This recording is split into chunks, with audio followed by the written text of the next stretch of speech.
Good morning every one of you. વિદ્યાર્થી મિત્રો, આપ સૌ જાણો છો કે ધોરણ 11 ઇંગ્લિશમાં એસએલ જેનો આપણો પરીક્ષાનો કોડ છે 013, એમાં આપણે યુનિટ 4 રીડ 1 સક્સેસફુલી કમ્પ્લીટ કરેલું છે, માઇન્ડ બોડી મેડિસિન પરનું.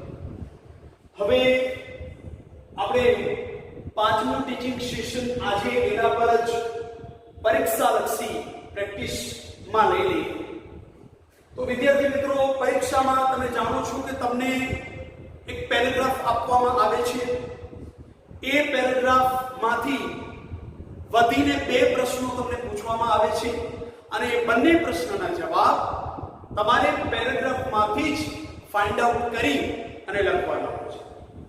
સપોઝ વિદ્યાર્થી મિત્રો, તમને એક પેરેગ્રાફ આવું આપવામાં આવ્યું જે મેં અત્રે અહીંયા શોર્ટમાં ઉલ્લેખ કરેલ છે, પણ તમે પેજ નંબર 37 પર બીજું પેરેગ્રાફ જોઈ શકો છો, બરાબર?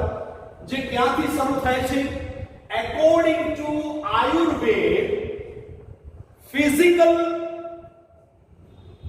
physical diseases occur mainly owing to external factors like wrong diet or exposure to pathogens. ત્યાંથી શરૂ કરી અને અહીંયા સુધી આખું પેરેગ્રાફ આપણે લઈ લેવાનું છે, બરાબર?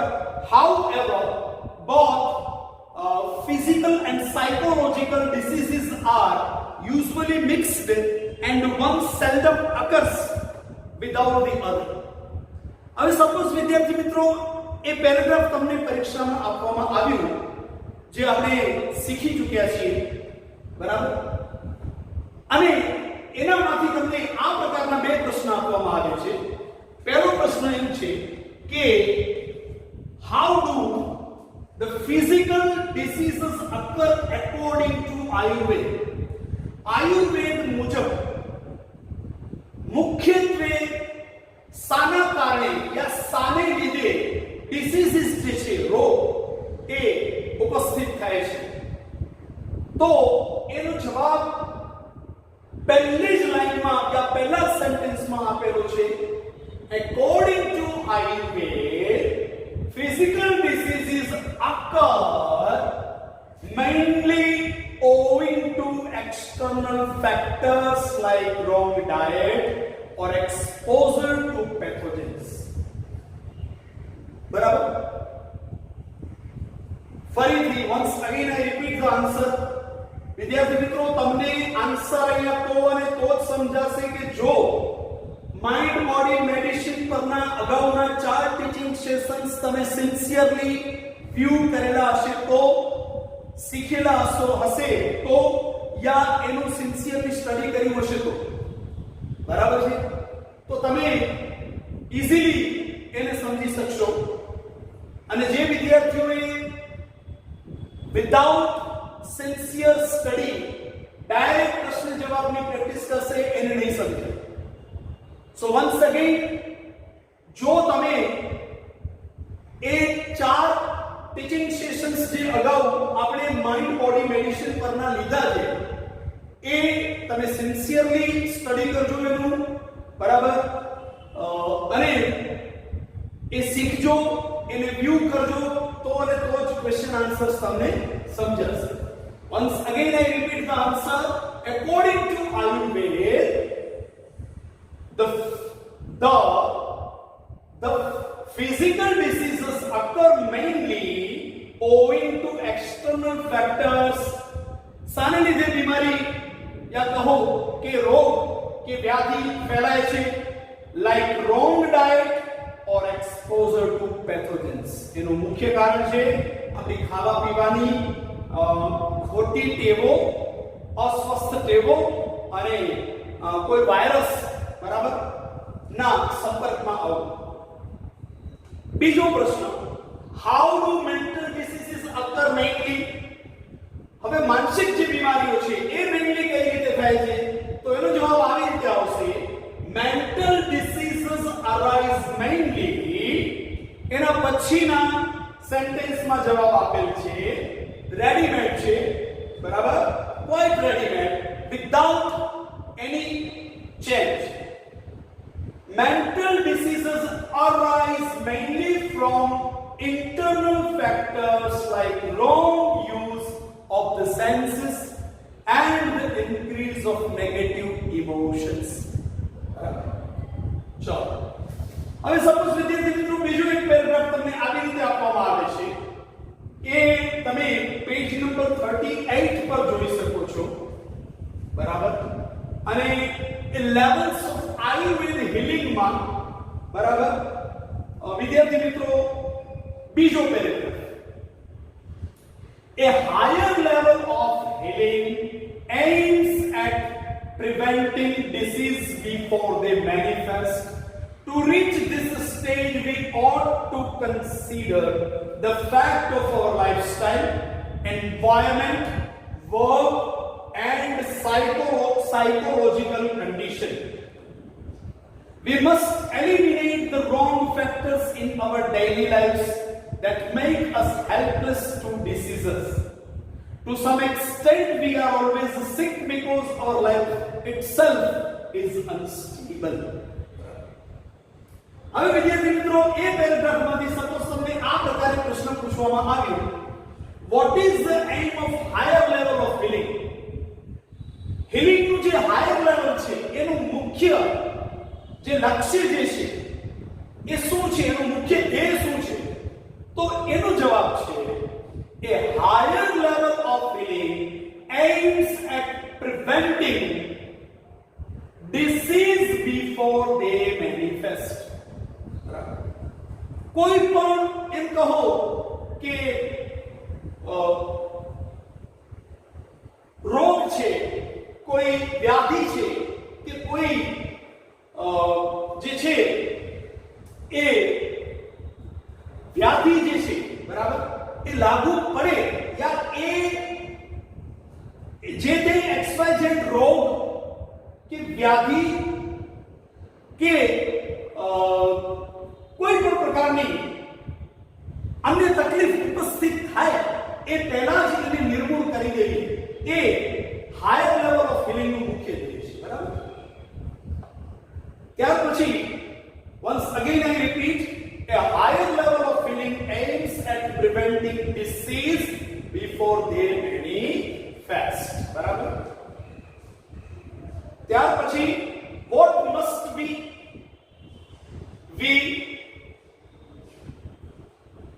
we eliminate, આપણે કઈ બાબતને એલિમિનેટ કરવી જ જોઈએ? તો એ ક્વેશ્ચનનો જવાબ વિદ્યાર્થી મિત્રો રેડીમેડ આપેલો છે, તમે જોઈ શકો છો પેરેગ્રાફ, બીજા પેરેગ્રાફમાં બીજા સેન્ટેન્સમાં એનો જવાબ આપેલો છે.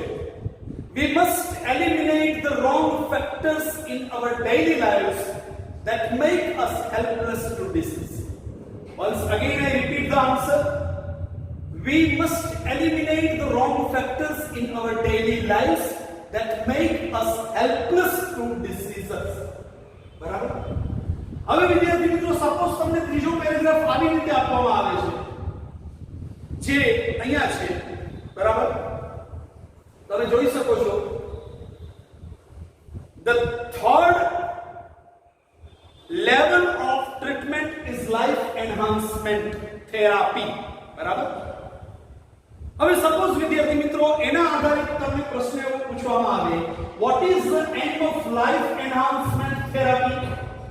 લાઈફ એન્હાન્સમેન્ટ થેરાપી જે છે એનો મુખ્ય ધ્યેય શું છે? તો એનો જવાબ છે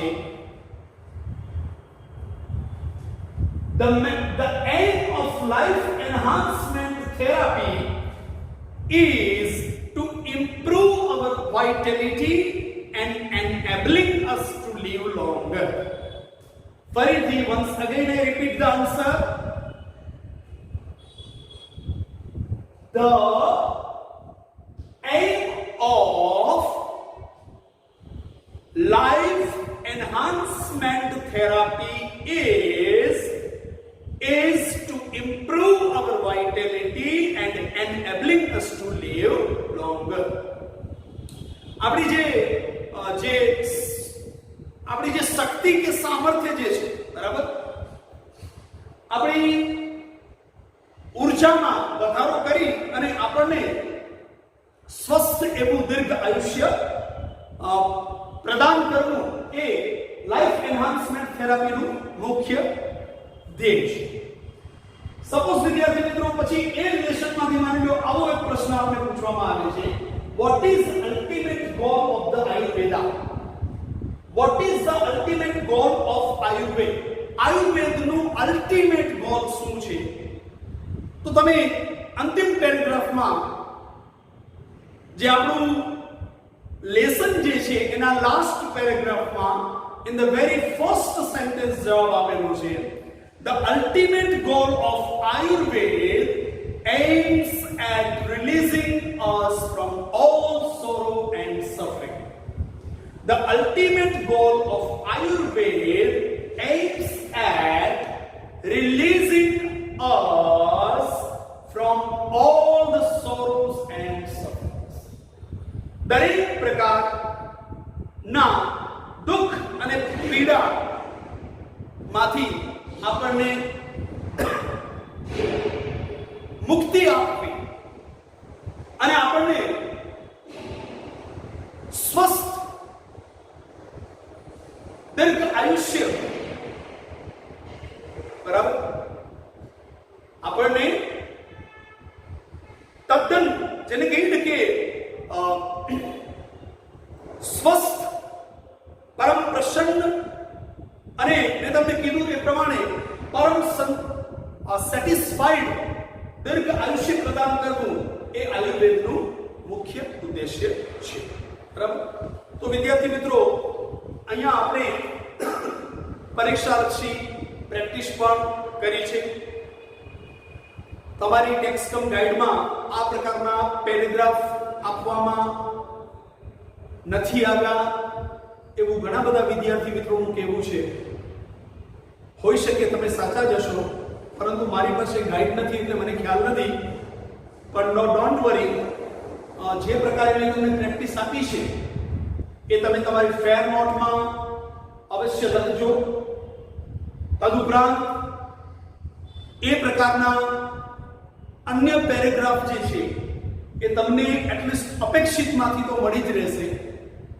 તો સત્વરે અપેક્ષિત વસાવી અને સપોઝ આપણું લેસન છે માઇન્ડ બોડી મેડિસિન, બરાબર. તો માઇન્ડ બોડી મેડિસિન જે લેસન છે એમાંથી પેરેગ્રાફ અને દરેક પેરેગ્રાફની સાથે બે પ્રશ્ન આપેલા હશે. એવા 4-5 જેટલા પણ પેરેગ્રાફ હોય એ ભલે તમે પેરેગ્રાફને જેવી રીતે હું શોર્ટમાં લખું છું એવી રીતે તમે એનું બિગિનિંગ પાર્ટ લખો અને એનું એન્ડિંગ પાર્ટ લખો, પરંતુ એના પ્રશ્ન અને જવાબ અવશ્ય લખવાનો મહાવરો રાખજો કે જેથી કરીને તમે પરીક્ષામાં આ પ્રકારના પ્રશ્નો પૂછાય તો તમે ઇઝીલી ફૂલ સ્કોર જે છે એ લઈ શકો.